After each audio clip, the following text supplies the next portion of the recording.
ইদানিং একটু কাপড়ের কাজ হয়েছে, দর্জি সেলাই, ফুল মেশিনের কাজ হচ্ছে না, এলাকায় একটু উঠেছে। আল্লাহ প্রত্যেকে হালাল ব্যবসায় বরকত দান, বলেন না আমিন। যদি বলেন আল্লাহুম্মা আমিন। ব্যবসা সেলাই, মাঝে মাঝে এত কাজের চাপ হয়ে যায়, রাতের ভাতটাও খাওয়া হয় না। মা ফোন করে স্ত্রী ফোন করে ডেকে ডেকে হলো না।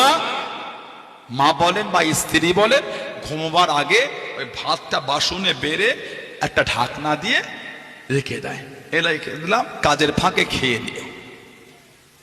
ওই রয়ে গেল, কাজের চাপে ফজর হয়ে গেল, ভাত খাওয়া হলো না। দুটো পয়সার জন্য সারাটা রাত শুকিয়ে কাজ করেছে। কেন?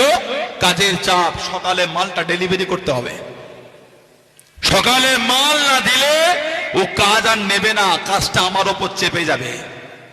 সারা রাত জেগে ওভার টাইম লেবার গুলোকে করিয়ে কাজটাকে তুলে সকালে জমা দেবে বলে রাতের ভাতটাও খায় না, দুটো পয়সার জন্য।